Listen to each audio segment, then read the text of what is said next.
María José Viega, también del Instituto de Derecho Informático, y su tema se llama Inteligencia Artificial y Derechos Humanos. Adelante, profesora. Me permite, muy buenos días a todos, ¿me permite compartir una presentación? Ahora sí, ¿Ahora ya sí? cargó. Muy Perfecto, bien. adelante.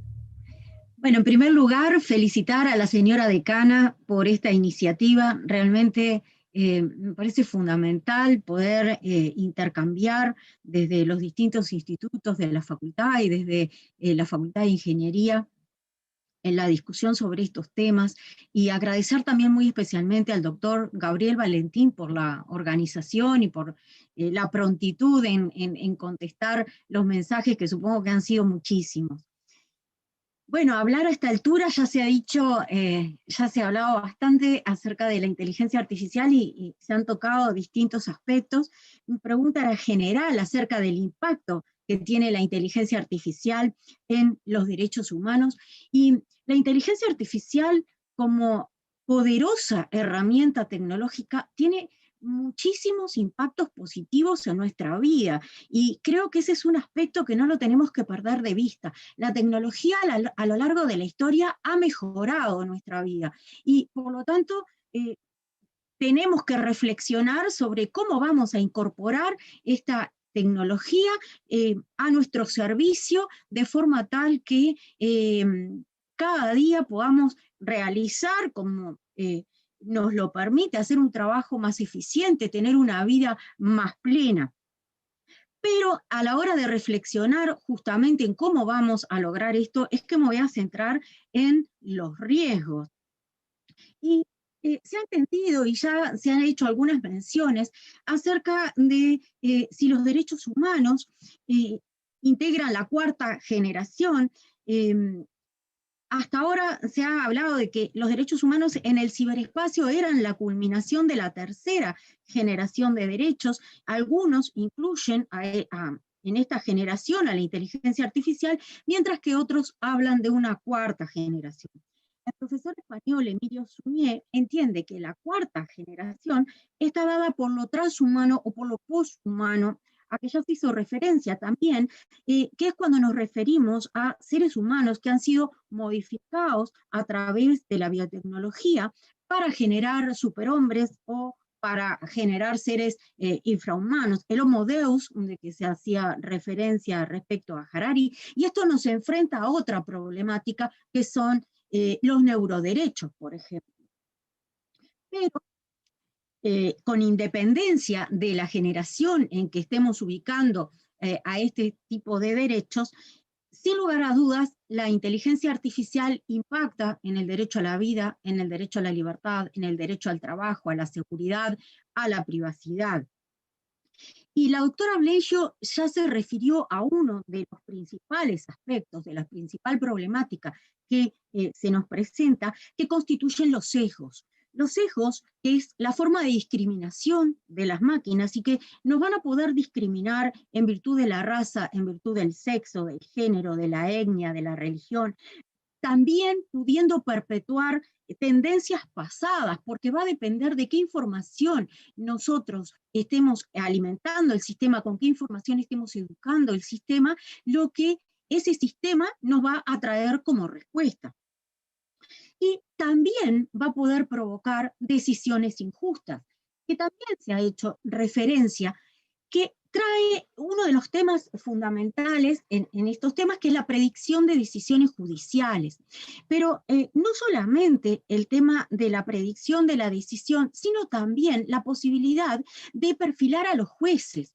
Y esto ya ha sido prohibido en Francia por una ley que establece que no es posible desarrollar perfiles de jueces individuales, establecer qué le gusta y qué no le gusta en función a información que puede existir en Internet, que puede existir en las redes sociales, como forma de evitar la manipulación.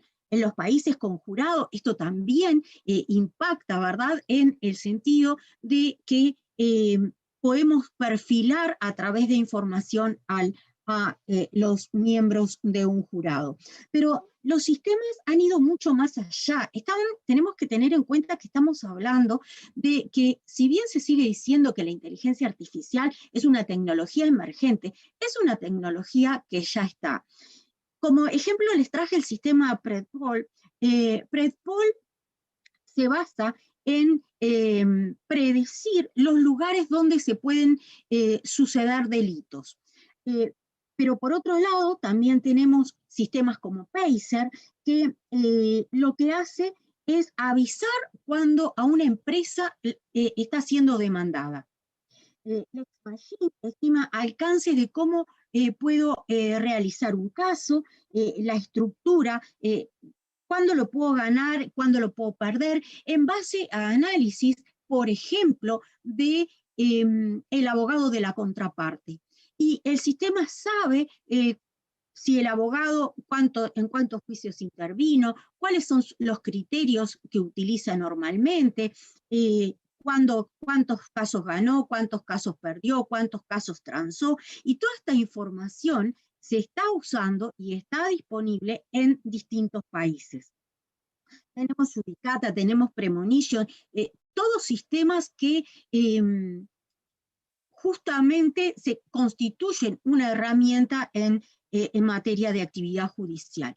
Sherlock Legal, que es el más cercano, Sherlock utiliza un proceso de lenguaje natural en el cual nosotros le preguntamos, y una cosa muy interesante de Sherlock, que es el más cercano, está en Argentina, este sistema aprende del feedback que nosotros le damos. Le hacemos una pregunta, Sherlock nos contesta y nos pide un feedback para ver cómo nosotros procesamos esa información.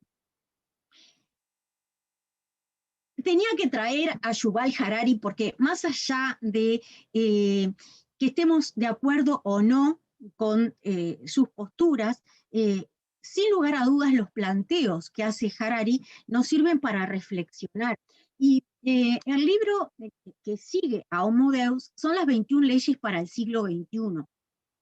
Y en este libro, con respecto al derecho al trabajo, Harari dice: cuando te hagas mayor puedes que no tengas empleo. Y una de las cosas que preocupa vinculado a este tema es el hecho de que efectivamente puede existir un desfasaje, puede pasar, como siempre que han aparecido nuevas tecnologías, ¿verdad? El hombre se ve desplazado. Pero a Harari no le preocupa este tema, no le preocupa la explotación, sino que habla de una nueva preocupación, que es la irrelevancia del ser humano frente a la tecnología. Pero con respecto al derecho al trabajo, existen otros temas, como por ejemplo, toda la parte que hace al reclutamiento por parte de recursos humanos, donde hoy por hoy puedo obtener perfiles de las personas a través de las redes sociales, pero también los sistemas, los algoritmos pueden medir la intensidad de mi voz, pueden medir mis gestos. ¿Se acuerdan de la serie Lie to Me? Bueno, esto hoy ya lo hacen los sistemas, pueden analizar cómo respondo las preguntas y determinar de esa forma qué tan adecuado soy para un empleo o no. Por otra parte, el principio de igualdad. Y Harari dice que quienes poseen los datos poseen el futuro. Y sin lugar a dudas acá van a surgir aspectos económicos vinculados a mi acceso. Estos algoritmos que me pueden determinar desde distintos puntos de vista, si yo puedo acceder a un crédito, si puedo realmente hacer un negocio o no. Y en este caso, por ejemplo, tenemos que tener en cuenta que el poder que han ido tomando las grandes corporaciones, un ejemplo claro de empoderamiento es Twitter suspende la cuenta del presidente de Estados Unidos hace apenas unas semanas, con lo cual vemos que justamente el principio de igualdad es preocupante en cuanto al acceso y en cuanto a las posibilidades frente a estas nuevas tecnologías. Por otro lado, el principio de libertad. Harari dice: los macrodatos están observándonos. Y se ha hecho referencia a este aspecto. Doctora Criado, no veo el chat, o sea que le voy a pedir que me avise cómo voy. Perfecto, queda un minuto, profesora, adelante. Perfecto, muchas gracias. Con respecto a la libertad, decíamos, bueno, el tema de la libertad está muy vinculado al tema de la privacidad, porque este hecho de la observancia permanente sobre nosotros hace justamente que nuestra libertad, la posibilidad de determinarnos, se vea restringida.